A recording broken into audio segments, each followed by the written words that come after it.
Okay, so let's just dive right in. Today, we're tackling what might be one of the most debated, most difficult, and most controversial pieces of marriage advice ever written. We're going to unpack what it really meant.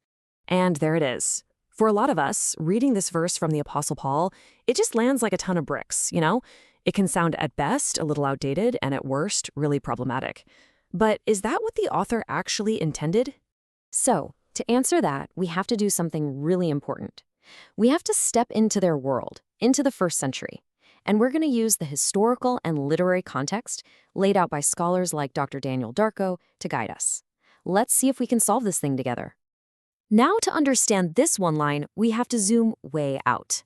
See, Paul isn't just dropping a random rule out of nowhere. He's actually building a much bigger argument about two completely different ways to live your life. Before he even gets to husbands and wives, Paul spends a whole bunch of time setting up this major contrast. He's talking about a wise life, one that makes sound moral judgments, versus a foolish life, one that just makes bad, destructive choices. It's all about a person's character. And what's really interesting is how he lays this all out. Just look at these two columns here. On one side, he says the foolish get drunk with wine, which, leads to chaos. But the wise, he says they are to be filled with the Spirit.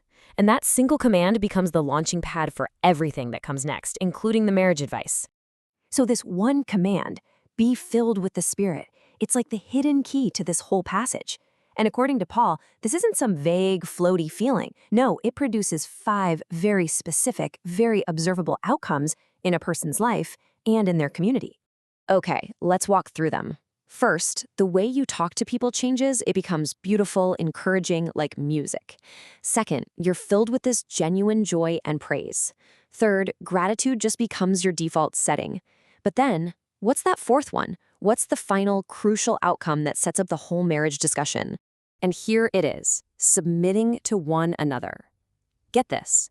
Before Paul says a single word to wives, he gives this universal command to the entire community.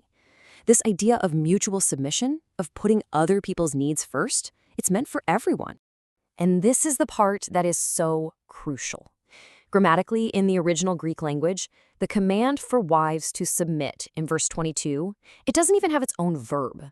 It literally borrows the verb from the sentence right before it, the one about mutual submission. So it's not some new separate command. It's just the very first example of how this general rule applies to everyone. Okay, so now that we have that literary foundation, we need to do a serious reality check. We have to step back in time into the Greco-Roman world and see the kind of culture that Paul was actually writing to. You have to understand this core cultural idea they had. Great thinkers like Aristotle argued that the family was literally the bedrock of society. A chaotic home was seen as a threat to the stability of the whole city.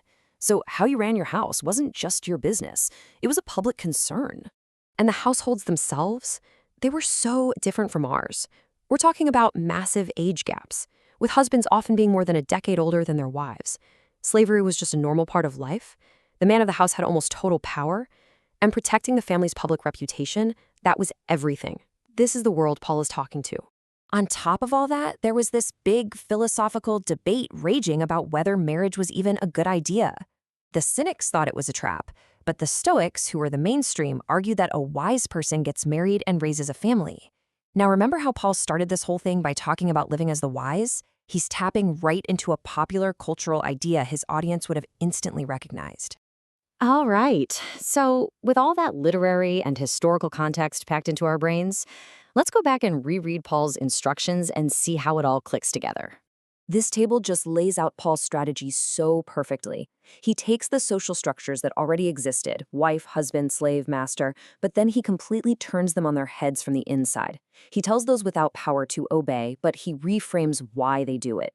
And then, and this is the truly radical part, he places these huge countercultural demands on the people with all the power. Husbands have to love sacrificially. Masters have to stop threatening. I mean, you have to understand, in a culture where the husband was the undisputed king of the castle, this command was absolutely shocking. He's called to love his wife with the same self-sacrificing passion that Christ showed, a love that leads to laying down your own life. This wasn't about demanding submission. It was about demanding a love that lays down all its power and privilege. So, what was the point of all this? It wasn't about just cementing a power structure. The whole goal was to build families on a totally new foundation of mutual respect and love, to create households that were so harmonious and honorable that they would be this incredible witness to a watching world.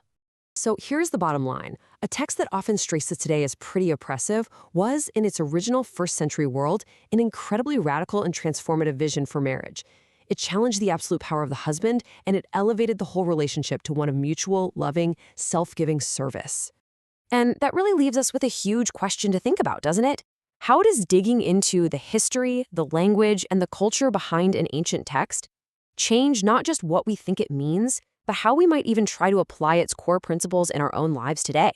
Definitely something to think about.